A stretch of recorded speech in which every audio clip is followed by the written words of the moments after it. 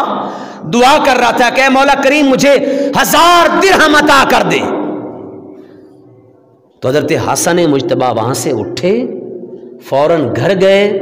اور گھر جا کے 1000 درہم لے کے اسے جا کے دے دیے۔ یہ آپ کی سخاوت تھی، یہ آپ کا مقام اور مرتبہ تھا، اور آپ اس قدر سخی کیوں نہ ہوتے؟ اس لیے کہ اولاد کس کی ہیں؟ مولا کائنات حضرت علی کرم اللہ وجہہ الکریم آپ کے صاحبزادے تھے، سیدہ طیبہ طاہرہ فاطمہ الزہرا کے نور نظر تھے، سخی گھر کے سخی بیٹے تھے، اور حضرت فاطمہ الزہرا آپ فرماتی کہ میرے ابا حضور نے، رسول خدا نے، سرکار دو عالم صلی اللہ علیہ وآلہ وسلم نے شادی کے بعد مجھ سے پوچھا اے میری بیٹی فاطمہ یہ تو بتا کہ تو نے علی کو کیسا پایا؟ تو عرض کرتی ابا حضور حالت فقر میں رہنے والا بندہ ہے، فقیر آدمی، حالت فقر میں رہنے والا۔ کہا کہ کئی دن تک گھر میں چولہا نہیں جلتا، اور جس دن کھانا بنے چولہا جلے اور سائل کوئی دروازے پر مانگنے والا آ جائے، علی اپنے پیٹ کی پرواہ نہیں کرتا، اٹھا کے اسے دے دیتا ہے، اپنے پیٹ کی پرواہ نہیں کرتا، اٹھا کے سائل کو دے دیتا ہے۔ بھائی سخی گھر کا سخی بیٹا پھر اتنی شان، اتنا مقام اور اتنا مرتبہ کیوں نہ پائے؟ ایک مرتبہ حضرت علی کرم اللہ وجہہ الکریم کے دروازے پر ایک سائل آیا، حضرت امام حسن مجتبیٰ کو حضرت علی نے ہاتھ میں لیا ہوا ہے، باہر دروازہ کھولنے کے لیے آئے، پوچھا کون؟ کہا سائل ہوں۔ حضرت علی نے پوچھا کہ کیا چاہیے؟ تو کہنے لگا کہ مجھے اپنا یہ بیٹا حسن دے دو اللہ کے نام پہ۔ تو آپ مجھے یہ بتائیں کبھی ایسا ہوتا ہے کہ اگر سائل آئے آپ کے دروازے پر تو سائل کی ضرورت کیا ہوتی ہے؟ سائل کی ضرورت یہ ہوتی ہے کہ آپ اسے پانی پلائیں، اسے روٹی دیں، اسے کپڑا دیں، اسے پیسے دیں، اسے لباس دیں، جو اس کی ضرورت ہے اسے راشن پانی دے کے روانہ کر دیں۔ کبھی ایسا بھی ہوتا ہے کہ سائل مانگنے والا آئے اور آ کے دروازے پہ کہہ کے کھڑا ہو کے کہے کہ جناب اپنا بیٹا مجھے اللہ کے نام پہ دے دیں۔ عام میں سے اور مجھ میں سے، ہم میں سے کوئی شخص اگر ہوتا تو پھر جو اس سائل کا حشر اور مانگنے والے کا حشر ہونا تھا وہ آپ اور میں جانتے ہیں کہ جو تیری ضرورت ہے وہ مانگ، تو آ کے بیٹا مانگنا شروع کر رہا ہے۔ حضرت امام حسن مجتبیٰ کو جب اس سائل نے مانگا تو حضرت علی کرم اللہ وجہہ الکریم تھوڑے لمحے کے لیے خاموش ہو گئے، اور خاموش اس لیے نہیں ہوئے کہ دینے سے گھبرا رہے تھے، بلکہ خاموش اس لیے ہوئے کہ اس بیٹے پر فقط باپ کا حق نہیں ہے، ماں کا بھی حق ہے۔ اگر بغیر پوچھے حضرت فاطمہ سے بیٹا اللہ کی راہ میں دے دیا تو فاطمہ پوچھے گی مجھ سے پوچھا تھا؟ کہ مجھ سے پوچھے بغیر بیٹا دے کے آ گیا ہے؟ تو فوراً پیچھے آئے سیدہ فاطمہ تو زہرا سلام اللہ علیہا، آپ صحن گھر میں کھڑی انتظار فرما رہی تھی۔ جب واپس پلٹ کے آئے پوچھا اے میرے سرتاج، اے علی کیا ہوا، پریشان کیوں ہیں؟ کہا کہ پریشان اس لیے ہوں کہ دروازے پر سائل آیا ہے مانگنے کے لیے۔ تو آپ نے فرمایا مانگنے کے لیے آیا، جو ضرورت ہے اس کی وہ پوری کریں، دیں۔ تو حضرت علی فرماتے ہیں کہ عجیب سائل ہے، اس سے پانی کی ضرورت نہیں ہے، اس سے کھانے کی ضرورت نہیں ہے، اس سے لباس کی ضرورت نہیں ہے، اس سے درہم دینار کی ضرورت نہیں ہے، تو پھر کیا مانگتا ہے؟ کہا کہ وہ تو بیٹا اللہ کی راہ پر یہ اب بیٹا حسن مانگ رہا ہے، اللہ کے نام پر بیٹا حسن مانگ رہا ہے۔ تو سیدہ فاطمہ تو زہرا سلام اللہ علیہا آپ حالت وجد میں آ گئی۔ آپ فرماتی علی رب کے نام پہ مانگا تھا، اس نام پہ تو میری نسلیں قربان، اس نام پہ تو میری سانسیں قربان، اس نام پہ تو ہم باری باری جائیں، رب کے نام پہ مانگا ہے، ہاں رب کے نام پہ مانگا ہے۔ علی پھر سوچتا کیا ہے؟ فرمایا سوچوں کیوں نہ، آپ سے اجازت مانگنے کے لیے آیا ہوں۔ حضرت فاطمہ تو زہرا نے فرمایا سوچنا، فرمایا حسن تو اٹھا، حسین میں اٹھاتی ہوں، حسن کو رب کے نام پہ تو دے دے، حسین کو میں دے دیتی ہوں۔ فرمایا سوچ کیا رہا ہے؟ فرمایا کہ حسن کو اٹھا کے رب کے نام پہ تو دے دے، حسین کو اٹھا کے رب کے نام پہ میں دے دیتا ہوں۔ یہ سخی گھر کا سخی بیٹا، کوئی بھی سائل حضرت حسن مجتبیٰ کے پاس آتا، صاحب سخا اس قدر تھے کہ فوراً اٹھا کے اسے دے دیتے، اس کی ضرورت کو پورا فرما دیتے۔ تو میں نے آغاز میں عرض کیا چونکہ آج آپ کا یوم شہادت بھی ہے، تو حضرت امام حسن مجتبیٰ صاحب کرامت، صاحب سخا، ایک مرتبہ دوران سفر میں سفر فرما رہے تھے تو حضور علیہ الصلوۃ والسلام کے دیگر صحابہ بھی آپ کے پاس ساتھ موجود تھے۔ تو دوران سفر حضرت حسن مجتبیٰ نے ایک باغ، کھجوروں کے باغ میں پڑاؤ کیا، وہاں پر قیام فرمایا، خدام نے آپ کے لیے جگہ بنائی، ایک درخت کے نیچے بیٹھ گئے، کھجور کا درخت تھا، وہ باغ لگا ہوا تھا، وہ سوکھ چکا تھا، خشک ہو چکا تھا باغ، اس پر کھجوریں نہیں لگتی تھی۔ تو خدام نے کہا کہ اے حسن مجتبیٰ، حضرت اگر آج ان درختوں پر کھجوریں ہوتی تو ہم بھی کھاتے۔ حضرت عبداللہ ابن زبیر بھی ساتھ تھے۔ تو فرماتے ہیں کہ حضرت امام حسن مجتبیٰ نے اپنی گردن کو جھکایا، کچھ لمحے کے لیے اپنے دل ہی دل میں منہ میں پڑا، اچانک ہم نے کیا دیکھا کہ باغ سرسبز و شاداب ہو گیا ہے، سرسبز و شاداب ہو گیا، اس پر کھجوریں لگ گئی، تازہ کھجوریں، ہم سبھی نے کھائی۔ تو ایک اونٹ چرانے والے شخص نے دیکھا، اس نے دیکھا جب، تو اس نے کہا کہ یہ تو جادو ہے، یہ کیسے ہو سکتا ہے؟ عرصہ دراز سے یہ خشک باغ، یہ سوکھ چکا باغ، اب پھل اس پر نہیں لگتا، اور اچانک پھلدار ہو گیا، سبز و شاداب ہو گیا۔ تو حضرت عبداللہ ابن زبیر رضی اللہ تعالیٰ عنہ نے اسے ڈانٹا اور ڈانٹ کے فرمایا توبہ کر، معافی مانگ، اس لیے کہ یہ شہزادہ رسول، نواسہ رسول حضرت حسن مجتبیٰ رضی اللہ تعالیٰ عنہ کی دعا کا نتیجہ ہے کہ اللہ پاک نے آپ کی دعا کے بدلے باغ کو سرسبز و شاداب فرمایا۔